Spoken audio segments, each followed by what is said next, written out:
Greetings. This is a supplemental video to be attached with Cold War America, continuation of the classroom discussion we started on Tuesday, April 19th. This will deal with Eisenhower's foreign policy.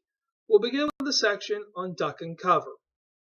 In foreign affairs, Eisenhower took a new look at containment policy with massive retaliation. Ike was looking for more bang for the buck in weapons to fight the Cold War. In other words, the Eisenhower administration looked very seriously at the use of atomic or nuclear weapons. In American schools, the phrase duck and cover became very familiar as it gave instructions on how to protect oneself from a nuclear attack. All I can say is I'm glad they abandoned these instructions by the time I was in grade school. And if you really want to chuckle after this video is over, type in the words duck and cover into your YouTube search bar and check out a video starring Bert the Turtle. Now, while Truman chose to spend money and use force, Ike preferred to bluff. By bluffing, Eisenhower could make statements like massive retaliation. Thus, in the long run, bluffing defined Cold War tactics for both the United States and the Soviet Union. Eisenhower desired to avoid wars like the Korean conflict. This is why he opposed Israeli actions during the Suez Canal crisis in November 1956. In the middle of a re-election campaign, Ike called for the immediate ceasefire and demanded that the invaders, in this case Israel, Great Britain, and France, pull out of Egypt. And after England and France went along with Eisenhower and announced a ceasefire, both Great Britain and France lost a lot of their influence in the Middle East. On December 29, 1956, Eisenhower announced his doctrine that stated that the United States was prepared to use armed force from any country controlled by international communism to counter Soviet influence in the Middle East. Yes, this is Eisenhower's doctrine. And yes, I told you, beginning with Truman, every president had to have a doctrine. In this case, this is Eisenhower's way of saying, this is how I'll handle the Middle East. But in practice, the Eisenhower Doctrine amounted to little more than a restatement of the containment policy. Now, Eisenhower was not the first president to use the retreat at Camp David in Frederick County, Maryland. The first president to use it would be Franklin Roosevelt, who called it his Shangri-La.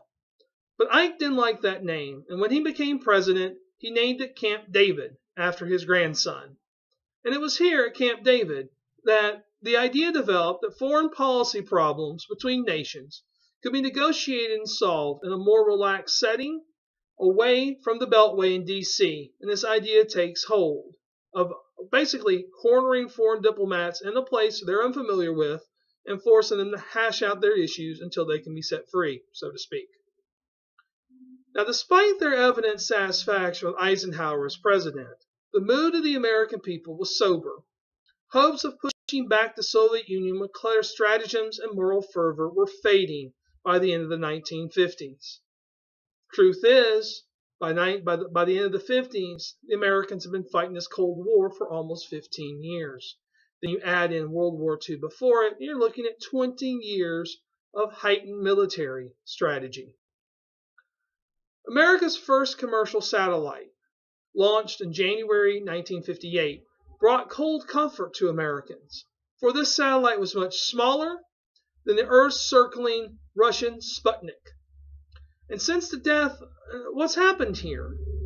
Well, by Sputnik in 1957, the Soviet Union has undergone a change.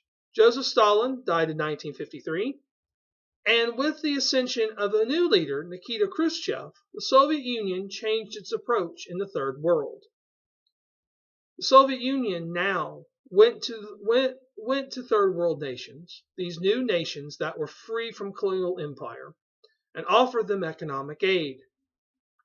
The Soviets, in this case, I like to point out that in a lot of ways the Cold War was fought much like a family. This is my analogy of the family. If you're a kid and you want a cookie out of a cookie jar, you go ask mom for the cookie. Mom says no. So who do you go ask next? Well, you go and ask Dad. And Dad, if he's mad at Mom, will say, sure, I'll let you have the cookie and I'll go get it for you, just to spite Mom. Now, this is a silly analogy, but if you apply it to the Cold War, if you are a third world nation and you want to build something like, say, a dam or a highway, you go to the United States and you ask, well, will you give me the money to build a dam or a highway? And if the United States says no, then who does a third world nation turn to? Why, of course, it turns to the Soviet Union. And the Soviet Union, in an effort to prove that they are better than the United States, will certainly go into debt to build this nation a dam or a highway. And then the Soviets would also point at technological advances such as Sputnik, which was the first commercially successfully launched satellite in 1957. They'll say that's proof that communism would crush capitalism. In short, what's happening here is the launch of the space race. In reaction to Sputnik, Congress will pass the National Defense Education Act. This is a multi-million-dollar loan fund for college students who concentrate in sciences and in foreign languages. And what the United States wants to do here is train students to learn science and to learn foreign language so that they could go to these third world nations exporting the blessings of the United States in that country's native tongue. And in short, this defense fund marks the beginning of the space race that will culminate July 1969. Now, the post-World War II era brought tremendous changes to American culture, from housing to education to entertainment.